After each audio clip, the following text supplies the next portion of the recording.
세상을 향한 제사장적 사명을 감당하라입니다. 조금 말은 어려운데요, 쉬운 제목입니다. 제가 어느 글을 읽다가 이런 사람도 있구나 하는 생각이 들었던 글이 있었습니다. 한 믿음이 좋은 교회 권사님이 젊었을 때 이야기라고 합니다. 이 권사님이 이제 첫째 딸이 있는데 너무 이쁘더래요. 그런데 이제 둘째를 임신해서 둘째를 낳으려고 하는데 이런 걱정이 들더랍니다. 혹시 내가 두 번째 아이를 낳으면은 첫 번째 아이를 사랑했던 그 마음이 이렇게 쪼개져서 혹시 두 번째 아이를 너무 사랑하다 보면은 첫 번째 아이를 덜 사랑하지는 않을까 하는 생각이 들었답니다. 우린 이런 거를 그냥 걱정도 팔자다 이렇게 얘기를 해요. 그러니까 그런 쓸데없는 걱정인데 그런 걱정이 드는 거예요. 둘째를 낳으면 더 사랑하면 어떡할까? 더 사랑하면 어떡할까? 그렇게 해서 둘째를 낳는데요, 신기하게 첫째 아이도 사랑스럽고 둘째 아이도 사랑스럽답니다. 그러니까 한 사람이 더 생겨서 사랑이 쪼개진 것이 아니라 한 사람이 더 생기니까 사랑이 두 배로 늘어났더라라는 것입니다.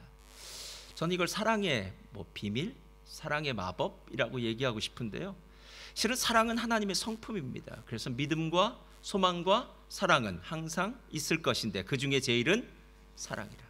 그러니까 하나님은 사랑이시라는 이유가 무슨 뜻인지 알겠어요. 그러니까 하나님이 우리뿐만 아니라 심지어는 원수들, 죄인들, 악한 이들, 도저히 사람들이 용서할 수 없는 그런 사람까지도 하나님이 사랑할 수 있다면 그 이유는 무엇일까? 바로 하나님의 사랑의 넓이와 깊이, 높이는 우리가 상상할 수 없는 그런 의미가 있는 건 아닐까. 정말 하나님은 대단하시구나, 하나님이 사랑이시라는 말이 진짜 의미가 있겠구나 하는 그런 생각이 들었습니다. 오늘 그런 사랑이라는 의미 가운데요, 이제 앞으로 오늘 이야기를 풀다 보면은 이 얘기가 정리될 것 같은데요, 오늘 우리가 읽은 이야기는요, 모세가 시내산에서 이스라엘 백성들과 계약을 체결하는, 언약이라고 얘기한 것은 계약을 맺는 것과 똑같다라고 생각하면 됩니다. 하나님은 우리와 관계를 맺을 때에 그것을 계약이라는 것으로, 계약이라는 도구를 사용하셔서 관계를 맺습니다. 왜 하나님이 우리와 계약 관계를 자꾸 맺으시려고 하냐면요, 거기엔 계약을 통해서 계약 당사자들이죠, 계약을 맺는 두 파티가, 두 부류가 서로 상대편을 향해서 해야 될, 짊어질 의무가 있는데 의무를 이행해야 되기 때문입니다. 그래서 계약이라는 것은요, 그렇게 함부로 하는 것이 아닙니다. 그래서 이 나라에서 중요한 계약을 맺을 땐 또 변호사가 입회하에 계약을 맺는 것 아닙니까? 제가 이 나라 보니까요, 또 쿨링 피리어드라는 게 있더라고요. 혹시 내가 계약서에 잘못 사인을 하면은 3일의 시간을 주어서 그 3일 동안 혹시 내가 잘못했어 라고 얘기하면은요, 또 페널티를 얼마 내고 계약을 물을 수 있는 쿨링 피리어드도 주더라고요. 이유는 무엇입니까? 계약은 한번 잘못 사인하면 나중에는 그 사인한 대로 내가 그대로 다 이행해야 되는 책임이 있기 때문입니다. 그렇다면 하나님이 우리와 계약을 맺는 이유는요, 아주 단순합니다. 하나님은 하나님 편에서 우리를 향한 의무를 하나님 이행하시겠다는 겁니다. 그러니까 자신감이 있으신 거죠. 그리고 난 다음에 우리를 향해서는요, 이렇게 요구하시는 거예요. 나도 너희들에게 의무를 이행했으니까 너희도 나에게 의무를 이행하라. 그러니까 오늘 그것이 성경으로는 율법을 지켜라, 내 말을 지켜라 라고 하는 것, 언약을 지켜라 하는 말로 그것을 대신하더라라는 거예요. 그러니까 하나님과 우리의 관계가 하나님, 저 하나님 사랑해요, 하나님 잘못했어요, 용서해 주세요 하는 그런 립서비스 같은 말로 어떤 문제를 해결할 수 있는 관계가 아니라, 하나님과 나의 관계는 계약의 관계고요, 계약의 관계를 통해서 하나님은 우리들에게 정말 해주시고 싶은 말들이 여러 개가 있더라라는 거예요. 그래서 제가 오늘 이 시내산 언약을 통해서요, 그 계약 관계와 관련된 두 가지 중요한 사실을 한번 생각해 보았습니다. 첫 번째, 펴주세요. 다 같이 읽겠습니다. 시작. 구원의 사건을 기억해야 됩니다. 자, 오늘 계약을 이야기하면서 구원의 사건을 기억하라는 것은요, 오늘 4절 말씀을 보셔야 돼요. 내가 애굽 사람에게 어떻게 행하였음과 내가 어떻게 독수리 날개로 너희를 업어 내게로 인도하였음을 너희가 보았느니라. 그 다음에 세계가 다 내게 속하였고, 이렇게 가는 거예요. 그러니까 언약을 맺기 전에 언약 백성이 되었던 그 사건, 그러니까 이스라엘에게 있어서는 출애굽 사건이고요, 우리들을 향해서는 구원의 이야기, 구원의 사건이 있었다는 거죠. 여러분, 이스라엘 백성들이 출애굽을 한 사건은요, 정말 중요합니다. 구약 성경 내내 출애굽에 대해서 이리도 얘기했다 저리도 얘기했다 아주 수십 번씩 강조되어지는 얘기가 출애굽 사건이에요. 그 이유가 무엇인 줄 아십니까? 보통 우리가 좋은 주인을 만나면 그래도 좀 참을 만해요. 그런데 악랄하고 악독하고 끈질기고 정말 나쁜 주인을 만나면은요, 그럼 참 고생 많이 합니다. 내 위에 있는 상사가, 내 위에 있는 고참이 그런 사람 만나면은요, 정말 밑에 있는 사람 거의 죽습니다. 이스라엘이 그런 생활을 했습니다. 그들은 애굽에서 노예 생활을 했는데 벽돌 굽는 일을 했습니다. 벽돌 굽는 일이 그들이 하루에 한 명이 한 2,000장 정도를 굽다 그러더라고요. 그러니까 여러분 생각해 보세요. 그 땡볕에서 2,000장의 벽돌을 매일 평생 구워야 되는, 만들어야 되는 그 일을 하는 것이 얼마나 어려웠겠습니까? 그래서 이스라엘 백성들이 하나님을 향해서 원망, 하나님 우리 고통 가운데 있습니다, 우리를 건져내 주세요 하고 얘기할 때, 그때 모세를 보내서 출애굽을 시켜준 거예요. 근데 출애굽 시켜줄 때 그냥 출애굽을 시킨 것이 아니라 10가지 재앙을 일으켰습니다. 10가지 재앙 정말 무시무시합니다. 뭐 개구리가 나타나기도 하고, 이가 나타나기도 하고, 뭐 흑암이 있기도 하고, 우박이 있기도 하고. 그런데 그 많은 재앙들도요, 바로의 마음을 완벽하게 돌릴 수는 없었어요. 마지막 10번째 재앙, 장자를 죽이는 재앙. 근데 장자를 죽이는 이 마지막 재앙은요, 어떻게 넘어갈 수 있었느냐 하면은 어린 양의 피, 어린 양의 피를 문설주와 임방에 바를 때, 그때 죽음의 사자가 넘어가서 이스라엘 백성들에게는 이 장자의 죽음의 문제가 하나도 문제가 되지 않은 것, 어린 양의 희생, 어린 양의 피로 말미암아 10번째 재앙이 넘어간 사건, 실은 이 사건은요 예수님 사건입니다. 그러니까 예수님의 희생, 십자가의 희생 사건 외에는 우리를 구원할 수 있는, 출애굽할 수 있는 방법은 없다라는 거예요. 세상에 아무리 좋은 일을 하더라도 우리를 구원할 수 있는 방법은 없습니다. 오직 예수 그리스도의 십자가 능력으로 구원한다라는 사건의 예표가 바로 유월절 어린 양의 사건입니다. 오늘 하나님이 우리에게 하고 싶은 말은 그 말이에요.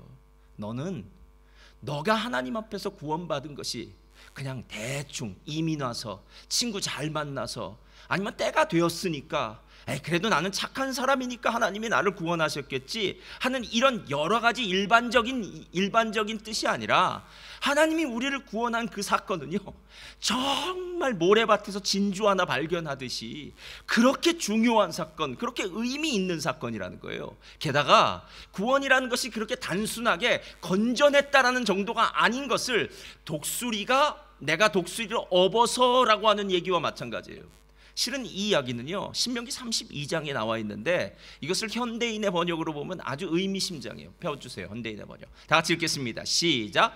독수리는 새끼들을 둥지에서 떨어뜨려 스스로 나는 것을 가르칠 때에 항상 새끼들 위에서 감시하고, 지쳐서 떨어지는 새끼가 있으면 그 밑으로 날개 쭉지를 펴 받아서 안전하게 다시 둥지에 내려놓는다. 이와 똑같이 여호와께서 자기 백성을 가르치고 보호해 주신다. 주께서 홀로 이스라엘 백성을 인도하셨다. 어느 다른 신도 그들을 도와준 일이 없었다. 여러분, 신명기와 출애굽기의 차이는 40년의 시간의 차이가 있어요. 그러니까 출애굽기 때는 잘 몰랐던 그 구원의 의미가 40년이 지나고 난 다음에 다시 구원의 사건을 쓸 때는 이 모세가 맞아 독수리가 자기 새끼들을 훈련시킬 때, 그러니까 백수의 왕, 나는 모든 날짐승의 왕이죠. 나는 모든 날짐승의 왕으로 독수리를 훈련시킬 때 시키던 그 방법으로 우리를 40년 동안 훈련시켰구나. 하나님이 우리를 구원하신다는 것은 그냥 죄악 가운데서, 세상 가운데서 건져내는 것이 아니라, 세상 가운데서 건져내고 난 다음에 하나님의 영광과 찬송, 할렐루야, 하나님의 놀라운 백성, 하나님의 놀라운 자녀 만들기 위해서 하나님이 건져주셨구나. 구원이라는 것은 정말 대단한 것이구나. 구원이라는 것은 거지 같은 우리들을 건져내셔서 왕이신 하나님의 자녀인 왕자로 삼으시는 거구나. 공주로 삼으시는 것이구나. 구원이라는 것이 이렇게 놀라운 것이구나. 할렐루야. 이 얘기하고 싶다는 거예요. 그래서 제가 여러분에게 물어보고 싶어요. 정말 여러분들은 구원에 대해서 이런 감사와 감격이 있습니까? 사도 바울은 실은 구원에 대한 감사와 감격을 잃지 않았어요. 그래서 사도 바울이 사도행전을 보면은요, 그가 다메섹 도상에서 예수님을 만난 사건을 3번씩이나 얘기해요. 근데 3번마다 감격에 복받쳐서 이야기를 해요. 내가 그때 대제사장의 공문을 받아가지고 다메섹에 사는 그리스도인들을 붙잡아다가 다 끌고 오려고, 처형하려고 그들을 핍박하는 그런 사람이었는데, 다메섹 도상에서 예수님 만났어. 예수님의 그 빛을 보았고 예수님의 음성을 들었고 예수님을 만나고 난 다음에 나는 예수님의 제자, 예수님의 사도가 되었어 라고 이야기를 해요. 근데 저는 이 바울이 그렇게 사도행전에만 얘기한 줄 알았어요. 근데 그렇지 않더라고요. 사도 바울이 쓴 마지막 책이 디모데 후서입니다. 근데 마지막 책, 그러니까 죽기 전에 마지막 쓴 디모데 후서 1장 13절에도 이렇게 얘기해요. 한번 다 같이 읽어볼까요? 시작. 내가 전에는 비방자요 박해자요 폭행자였으나 도리어 긍휼을 입은 것은 내가 믿지 아니할 때에 알지 못하고 행하였음이라. 14절 시작. 우리 주의 은혜가 그리스도 예수 안에 있는 믿음과 사랑과 함께. 여러분, 다른 건 다 해줘도 좋아요. 그러다 구원은 이룰 수 없잖아요. 구원은 이룰 수 없잖아요. 제가 예전에 목회하던 곳에 한 집사님이 한국에서 아버지가 화전을 일구던 분이셨더라고요. 그러니까 이분은 어렸을 때부터 산에서 살았어요. 화전이 뭔지 아시죠, 여러분? 그러니까 자기 땅이 없는 분들이 이제 산 같은데 이런 데 들어가서 거기 나무를 베어내고 뭐 불을 질러서 거기 밭으로 개간해서 쓰다가 또 이쪽으로 옮기는 화전민이었어요. 화전민. 근데 이 화전민이었던 이 집사님 가족이 이민을 오게 된 거예요. 어떻게 남미까지 이민을 왔어요. 얼마나 열심히 살았겠습니까? 그래서 이분이 정말 제가 보기엔 진짜 자수성가했어요. 집을 몇 채씩 사시고 그 다음에 또 가게도 잘 운영하시고 정말 감사하더라고요. 근데 그분이 가끔 저에게 얘기하는 게 있어요. 목사님, 제가 이렇게 이민 와서 이렇게 호강하면서 잘 살리라고는 꿈에도 생각 못했습니다. 이게 꿈인지 생신지 정말 감사합니다. 이렇게 얘기하더라고요. 여러분, 이게 구원이에요. 이게 구원이에요. 내가 지금 예수님을 안 믿었다면 과연 어떤 삶을 살고 있었을까? 예? 제가 가끔 신방을 가서 물어보기도 해요. 집사님 만약 예수님 안 믿었다면 어떠셨을 것 같아요? 그랬더니 어느 집사님이 진짜 저에게 얘기하더라고요. 목사님, 저는 만약에 예수님 안 믿었으면 노숙자 됐을 겁니다. 그리고 지금 없었을 겁니다. 여러분, 인생이 정말 실패자로서 정말 멸망 가운데 있던 그 인생, 여러분, 세상 그냥 사는 것이 뭐가 그리 중요합니까? 세 끼 밥 먹고 살다가 늙어서 죽는 것은 그건 우리들에게 걸머진 운명이 아니에요. 그건 죄의 결과입니다. 그런 인생 사는 사람 많아요. 그런데 우리들을 예수 그리스도의 은혜로 구원하셔서 지금 우리가 누리고 있는 이 놀라운 은혜, 이거 대단하지 않습니까? 예전에 그 교회는 또 장로님이 계셨어요. 이 장로님 이민 오시기 전에 불교 신자였습니다. 아내인 권사님도 불교 보살급 성도였습니다. 얼마나 불교 같은지 몰라요. 얼굴이 불교 같으신 것은 이게 자비하다는 얘기입니다. 이제 주의 은혜가 넘치게 됐죠. 근데 이분들이 이민 오자마자 친구가 계속해서 교회를 끌고 가는 그 친구의 전도를 따라서 교회에 나와서 예수님을 믿게 되고 장로님까지 되셨어요. 근데 제가 이 장로님한테 물어봤어요. 장로님, 주일날 교회 오실 때 어떤 느낌이십니까? 라고 물었더니 이분이 이렇게 얘기했어요. 목사님, 주일이면 새 양복을, 이제 뭐 양복 제일 깨끗한 양복을 갈아입고, 그리고 주일날에만 뿌리는 향수가 있다 그러더라고요. 그래서 주일날에만 향수를 뿌리고 교회를 오는데 주일날 교회 오는 그 마음이 세상에서 가장 행복합니다 라고 얘기하더라고요. 제가 여러분들 묻겠습니다. 여러분 정말 행복하십니까? 시간이 되어서 억지로 나오신 것입니까? 아니면 주일날 안 나오면 마음이 깨름직해서 나오신 겁니까? 아니면 이 주일날 예배에 나오는 이 자리는 내가 세상 어떤 것과도 바꿀 수 없어. 그럼 예전에 그런 간증 많이 들으셨잖아요. 어느 변리사인가요? 그분 얘기 듣다 깜짝 놀랐어요. 수요일날, 그것도 주일도 아니에요. 수요일날 3억짜리 계약을 해야 된답니다. 그런데 수요일날 교회 나온다고 3억짜리 계약을 파기했대요. 야, 그분은 도대체 얼마짜리 예배를 드리고 계신 건가요? 예? 3억짜리 예배도 드리는데 우리는 진짜 하나님 앞에 나와서 예배 드리는 이것, 구원받은 이것에 대해서 정말 감사하고 감격하고 있냐라는 거예요. 예? 여러분, 신앙이 무엇입니까? 예? 하나님을 믿는다는 것이 무엇입니까? 교회 다닌다는 것이 무엇입니까? 진짜 구원의 감격을 잊어버리고 구원의 은혜에 감사하고 감격하지 못한다면요, 신앙생활 다 헛것 아닙니까? 시간 낭비하는 것 아닙니까? 헌금 드리면 돈 낭비하는 거죠. 재능 낭비하는 거 아닙니까? 내가 밖에 나가서 일하면 한 시간에 얼마짜리인데 교회 나가서 일하고 교회 나가서 힘들고 교회 나가서 괜히 사람들하고 엮여지고 얽혀지고, 여러분 이 모든 일들이 만약에 우리가 다른 가치관으로 구원의 눈으로 바라보지 않는다면요, 정말 한심한 짓 하고 있는 거예요. 한심한 짓 하고. 근데 우리는 알아요. 이게 너무 좋아요. 할렐루야. 자, 옆에 분들과 인사 나누겠습니다. 주일날 교회 오는 것이 너무 좋습니다. 진짜 좋아서 얘기하셔야 돼요. 예. 맞나요? 여러분 진짜 좋은 겁니다. 이건 다른 것과 바꿀 수 없는 거예요. 그래서 구원의 사건을 기억하라는 거예요. 구원의 사건. 두 번째가 있어요. 펴주세요. 다 같이 읽겠습니다. 시작. 구원의 목적을. 자, 구원의 사건을 기억하라고 얘기하신 주님이 목적이 있다는 거예요. 내가 너를 구원하신 목적이 있다는 거예요. 구원받은 백성은 이제 하나님이 구원하신 목적을 알아야 하는데, 그 목적은 바로 열방을 향한 제사장적 사명을 감당하는. 그러니까 오늘 제가 얘기한 거예요. 예. 5절과 6절을 한번 보시기 바랍니다. 이렇게 이야기해요. 세계가 다 내게 속하였나니 너희가 내 말을 잘 듣고 내 언약을 지키면 너희는 모든 민족 중에서 내 소유가 되겠고 너희가 내게 대하여 제사장 나라가 되며 거룩한 백성이 되리라. 너는 이 말을 이스라엘 자손에게 전할지니라 라고 얘기해요. 그러니까 우리의 구원이 단순히 하나님께서 악에서 건져내 주셔서 이제는 내 맘대로 살라고가 아니에요. 너희는 반드시 이제부터 어떤 존재가 되어야 되면 내 소유, 이 내 소유란 말은요 아주 중요한 의미예요. 보배라는 뜻이에요. 보배.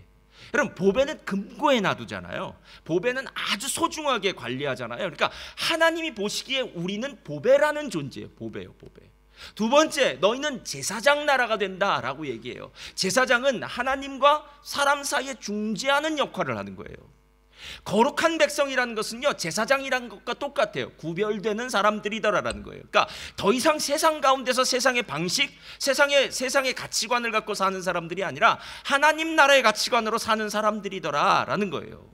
그런데 오늘 제사장적 사명이라는 것은 조금 생각을 해봐야 돼요. 왜냐?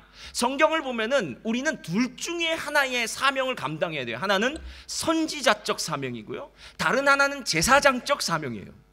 선지자적 사명이란 건 뭐냐면요, 선지자는 보통 하는 일이 이스라엘 백성들을 향해서 경계하고 경고하는 일을 하는 거예요. 야, 하나님 말씀에 이렇게 적혀 있거든. 내가 하나님 말씀대로 이렇게 살지 않았어. 하나님이 너에게 원하시는 것은 이런 것이야 라고 하나님의 뜻을 전달하는 사람이 선지자예요. 이게 선지자적 사명이에요. 가끔은 선지자가 백성들을 가슴에 품고 정말 자기가 전해야 될 말 때문에 고난을 받기도 하고 어려움을 당하기도 하지만, 그러나 그의 임무는 말하는 거예요. 말하는 거예요. 근데 제사장은 틀려요. 제사장은 중간에 중재하는 사람인데 이 중재라는 게 그렇게 쉽지가 않아요. 하나님 편을 향해서는요, 하나님 이 백성들 좀 용서해 주시고요, 저 사람 봐주세요, 잘 모르고 하는 겁니다 라고 얘기해 줘야 되고요, 또 이 백성들을 향해서는요 제사 업무를 드려줘야 돼요. 그러니까 백성들로 하여금 하나님과 제사를 통해서, 예배를 통해서 회복되어지는 일을 돕는 사람들이 바로 제사장이라는 거예요. 그러면 선지자적 사명은 마치 집안으로 친다면 아버지 같고요, 제사장적 사명을 본다면 집안으로 친다면 어머니 같은 역할을 하는 사람이 제사장적 역할이에요. 사명이에요. 그러니까 제사장이 된다라는 것은요, 감싸주고 사랑으로 덮어주는 사람들, 사랑하는 사람들이 제사장적 사명이더라라는 거예요. 저는 이스라엘 백성들을 온 세계 중에서 제사장적 사명을 감당하는 나라로 불러주셨다는 것을요, 제가 예전에 학교 다닐 때, 저희는 국민학교였으니까요, 국민학교 다닐 때 시범학급이라는 게 있었습니다. 시범학급이란 뭐냐면요, 어떤 새로운 어떤 학습이나 이런 것들을 가르치려고 할 때 모두에게 다 가르치지 않고 그 반이 특별히 선정되어서요, 먼저 그 반에게 시범적으로 가르쳐주고 난 다음에 나중에 때가 되면은요, 교사 선생님들이나 학부모들이나 장학관이나 이런 사람들을 불러놓고 시범 교육을 하는 걸 또 보여줘요. 이런 사람들이 바로 시범 교육, 시범학급이에요. 근데 이스라엘이 바로 시버마급이라는 거예요. 온 세상의 모든 사람들을 하나님은 사랑하시는데 그 중에 제일 중요한 이스라엘 백성들을 딱 선택하셔서 하나님이 이스라엘 백성들을 사랑하시고 이스라엘 백성들로 제사장적 사명을 감당하게끔 만들었다는 거예요. 그러니까 이스라엘은 절대로 자기를 위해서 살면은 안 되고 하나님의 뜻을 행하기 위해서 온 세계 가운데, 온 열방 가운데 제사장적 사명을 감당하면서요, 하나님과 죄인들 사이에서 중재자 역할을 감당하는 사람이 되어야 된다는 거예요. 실은 이 사실을 모세가 가장 잘 보여주고 있습니다. 출애굽기 32장을 보면은요, 모세가 이 제사장적 사명을 감당해요. 모세가 시내산 꼭대기에 올라가서 율법을 받으려고, 십계명 받으러 올라가서 40일 동안을 있었어요. 40일 어디 짧습니까? 긴 40일이죠. 그러니까 밑에 있는 이스라엘 백성들이요, 아론을 향해서 이렇게 말합니다. 야, 우리를 인도해냈던 그 모세 지금 어떻게 됐냐? 예? 지금 날은 많이 지나고 있는데 모세는 코빼기도 보이지 않는다. 모세를 다시 데리고 오든지 말든지 해라. 아니면 우리를 애굽에서부터 인도해낸 그 여호와 신이 도대체 어떤 존재냐 좀 보여주어라 라고 얘기해요. 그랬더니 아론이 백성들의 그 완악한 마음이죠, 완악한 마음에 전도되어서 완악한 마음 때문에요, 금송아지 하나를 만듭니다. 그리고 이렇게 얘기해요. 이 금송아지가 바로 우리를 애굽에서 인도해낸 여호와다 라고 얘기해요. 그리고 난 다음에 먹고 마시고 뛰놀고 온갖 음란한 일을 다 그 앞에서 저질렀습니다. 아마 애굽에서 하던 짓대로 했겠죠. 그랬더니 산꼭대기에 있던 모세에게 하나님이 이렇게 말씀하십니다. 모세야, 지금 밑에서 무슨 일이 벌어지고 있는지 아느냐? 야, 내가 진짜 애굽에서 그 어려운 일, 그 힘든 일들 다 겪어가면서 구해낸 그 백성들이 지금 엉뚱한 짓, 우상을 섬기고 있는 짓을 해서, 야, 내가 마음을 바꿔야겠다. 이 백성들 단칼에 다 멸망시켜버리고 너로 말미암아 내가 새로운 민족을 만들고 싶다라고 얘기해요. 그때 모세가 하나님 앞에 32편 11절에 이렇게 얘기해요. 모세가 그의 하나님 여호와께 구하여 이르되, 여호와여, 어찌하여 그 권능과 강한 손으로 애굽 땅에서 인도하여 내신 주의 백성에게 진노하시나이까? 12절부터 다 같이 읽을까요? 시작. 어찌하여 애굽 사람들이 이르기를 여호와가 자기의 백성을 산에서 죽이고 지면에서 진멸하려는 악한 의도로 인도해 내었다고 말하게 하시려 하나이까? 주의 맹렬한 노를 그치시고 뜻을 돌이키사 주의 백성에게 이 화를 내리지 마옵소서. 주의 종 아브라함과 이삭과 이스라엘을 기억하소서. 주께서 그들을 위하여 주를 가리켜 맹세하여 이르시기를 내가 너희의 자손을 하늘의 별처럼 많게 하고 내가 허락한 이 온 땅을 너희의 자손에게 주어 영원한 기업이 되게 하리라 하셨나이다. 여러분, 모세가 지금 하나님에게 다시 설득하는 거예요. 하나님 저번에 그렇게 얘기하셨잖아요.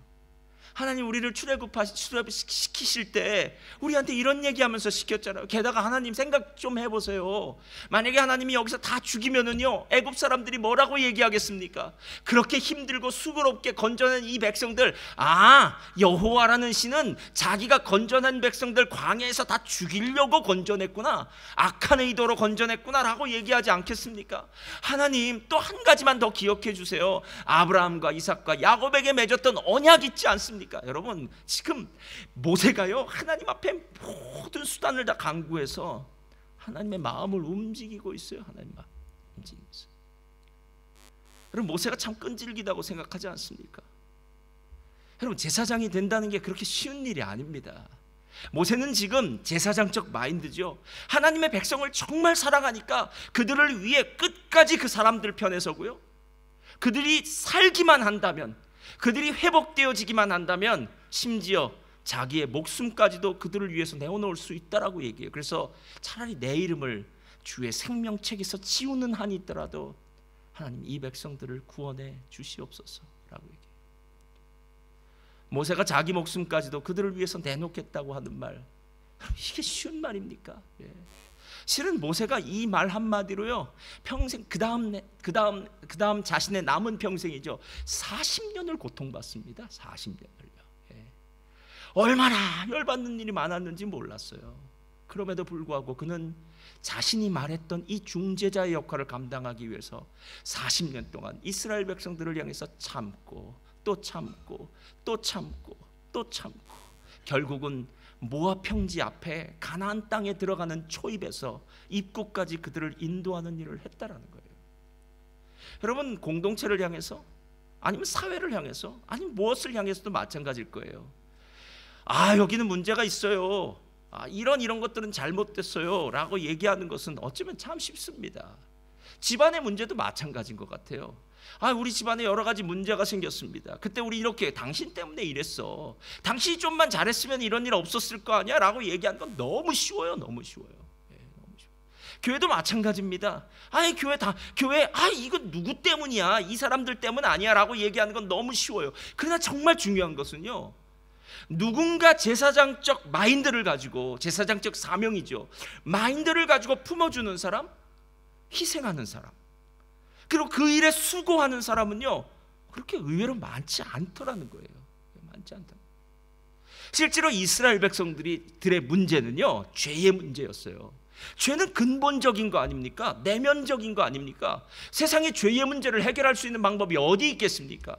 죄의 문제는 오직 예수 그리스도의 십자가만이 해결할 수 있고요, 하나님이 해결하실 수 있는 부분이니까 사람인 지도자인 모세는요 끝까지 참을 수밖에 없었어요. 마찬가지입니다. 우리 안에 벌어지는 모든 문제의 그 근원을 보니까 다 죄더라는 거예요. 그러니까 죄의 문제는 하나님만이 해결하실 수 있고 내가 해결할 수 없는 문제이기 때문에 그 문제는 하나님이 해결하시도록 끝까지 나는 기도하고 버티는 방법밖에는 없더라라는 것입니다.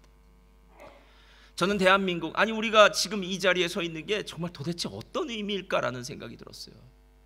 여러분, 가끔 저에게 집사님들이 이렇게 얘기하시더라고요. 목사님은 선교도 하시고 선교지에도 계셨으니까 선교에 대해서 잘 아시니까 우리 자녀들이 좀 선교지에 나갔으면 좋겠다고 얘기하세요. 그러니까 선교 여행을 가든지 이렇게 해서 좀 마음 가운데 선교를 통해서 마음에 은혜 받았으면 좋겠다고 얘기하시더라고요. 맞습니다. 진짜 받아야 돼요. 제 요즘 가장 큰 고민이 그거예요. 너무 너무 행복하고 좋은 세상에 살다 보니까요 정말 어려운 게 뭔지를 모르고요, 하나님을 믿는 게 뭔지도 모르고요, 그저 이렇게 사는 것이 전부라고 생각하면서 자기의 어떤 이기적인 욕망을 위해서 달려가는 브레이크가 없는 전차처럼 살아가는 이 땅에 이 세들 너무 많더라고요. 하나님, 어떻게 하면 우리 안에 정말로 복음을 전하는, 사랑을 증거하는 사명자들이 될 수 있을까? 요즘 제 고민이 바로 그거예요. 어느 선교사님이 글을 썼는데 제 마음에 참 많이 와닿더라고요. 이 선교사님은 시니어 선교사예요. 그러니까 이제 선교지에서 오래 계셨어요. 이 선교사님이 이렇게 얘기를 하신 거예요. 새로운 선교사한테.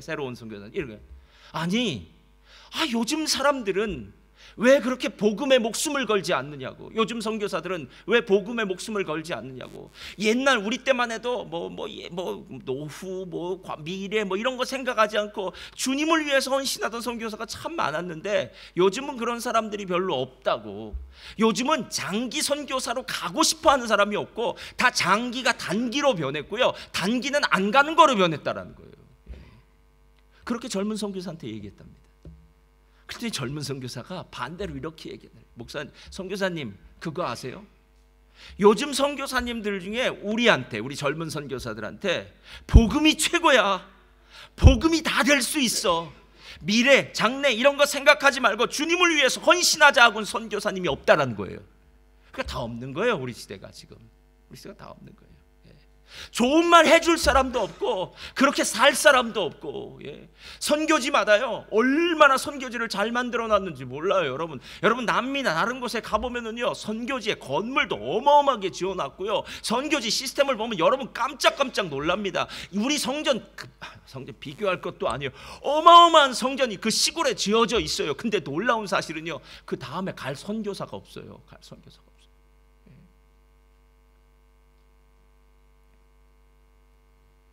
130년 전에 조선 땅에 복음을 들고 왔던 선교사님들이 있어요. 올해가 호주 선교사가 한국에 복음을 전한 지, 데이비드 선교사가 한국에 온 지 130년 되는 해라 그러네요. 그래서 아마 130주년 기념하기 위해서 선교사님들을 초청하기도 하고 예배도 드리고 그런다 그러더라고요. 아마 예전에도 한번 얘기했던 것 같은데, 루비 캔드릭 선교사님 26살의 나이에 하나님의 부르심을 받고 소천을 받은 선교사입니다.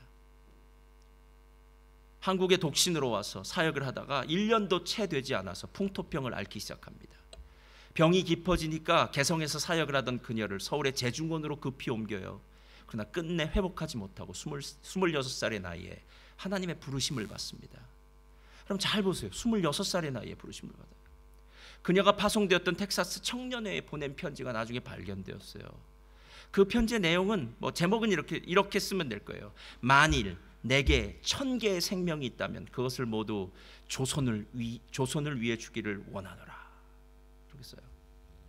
그녀의 편지 내용은 이렇습니다. 아마 여러분 아실 수도 있을 거예요. 그러나 다시 한번 들어보세요. 자기 부모님에게 쓴 편지예요. 아버지, 어머니, 이곳 조선 땅은 참으로 아름다운 곳입니다. 모두들 하나님을 닮은 사람들 같습니다. 선한 마음과 복음에 대한 열정으로 보아 아마 몇십 년이 지나면 이곳은 예수님의 사랑이 넘치는 곳이 될 것 같습니다. 루비 캔드릭 선교사님 진짜 대단하죠? 이런 영적인 해안이 있었어요. 저는 복음을 듣기 위해 20km를 맨발로 걸어오는 어린아이들을 보았을 때 그들 안에 있는 하나님의 사랑 때문에 오히려 위로를 받습니다. 그러나 한편으로는 탄압이 점점 심해지고 있습니다.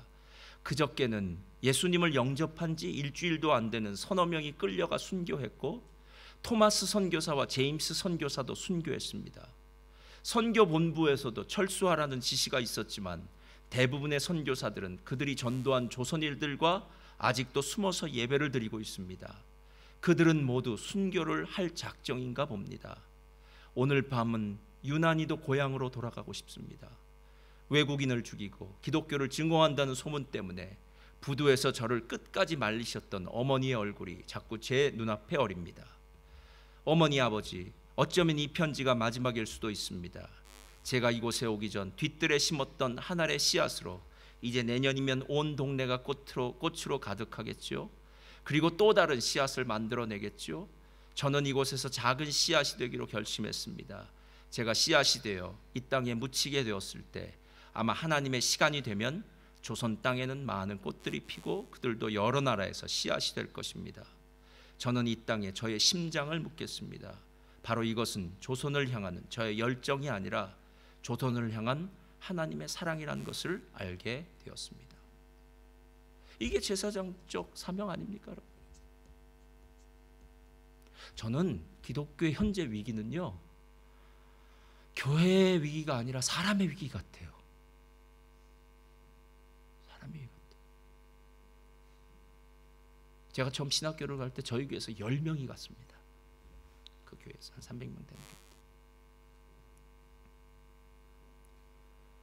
20년이 지나고 나니까 다 각자 담임 목회를 하더라고요. 그래서 그때 생각했습니다. 야, 하나님의 은혜가 20년 전에 있었구나. 근데 여러분, 지금은 신학교 가는 친구들이 없어요. 부모님들도 자녀들 신학교 보내는 거 별로 원치 않습니다. 정말 하나님 앞에 사명감을 가지고 선지자, 이 제사장적 사명, 즉 이 땅을 사랑하며 잃어버린 영혼을 사랑하는 사람들이 하나님 앞에서 계속 세워져야 소망이 있는 거 아닙니까? 예. 교회는 있는데 목회자가 없는 거 아닙니까? 목회자가 더 차고 넘쳐야 나가서 전도를 하든지 뭘 하든지 할 거 아닙니까? 사람들을 이끌어갈 것 아닙니까? 예. 더 어렵고 힘든 곳에 지금 목회자 없다고 난리가 나는 거 아닙니까, 여러분? 이 세상을 향해 사랑을 들고 가서 복음을 전할 제사장적 사명, 실은 이 사명을 감당할 사람들이 필요한 거고요, 저와 여러분이 그 일을 감당해야 됩니다. 그래서 우리가 있는 그곳에서 우리는 복음의 통로가 돼야 됩니다. 바울은 이 사실을 알고 있었어요. 그래서 로마서 15장에 사도 바울이 아주 유명한 이야기를 해요. 로마서 15장 펴주세요. 이렇게 얘기해요. 다 같이 읽겠습니다. 시작. 이 은혜는 곧 나로 이방인을 위하여 그리스도 예수의 일꾼이 되어 하나님의 복음에, 사도 바울은 알고 있었네요.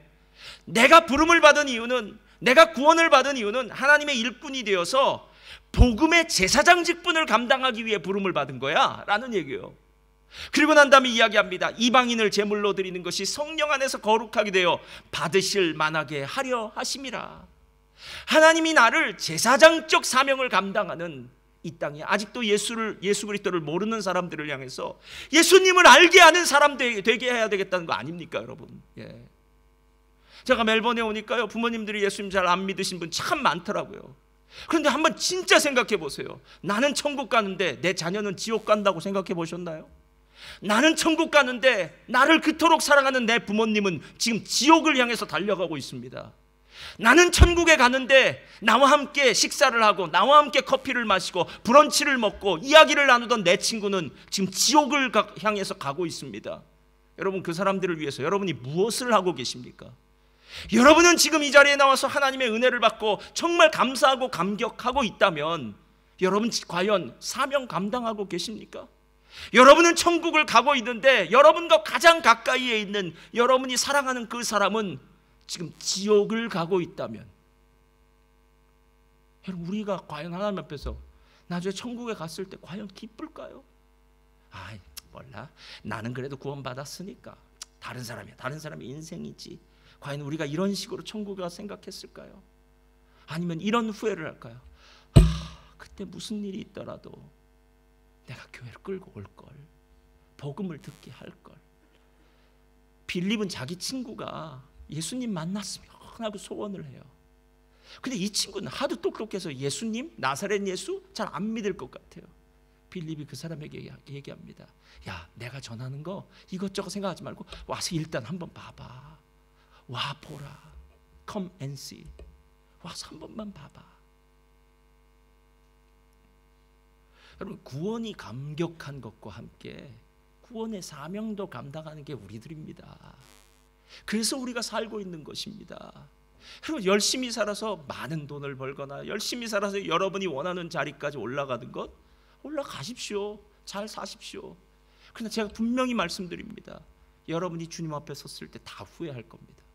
왜냐하면 그것 때문에 부른 것 아니잖아요. 여러분, 우리로 빛과 소금, 세상을 향한 축복의 통로, 우리를 영광의 도구로 사용하셔서 아까 얘기한 대로 시범학급으로 사용하셔서요, 모든 사람으로 우리를 보게 만든 거예요.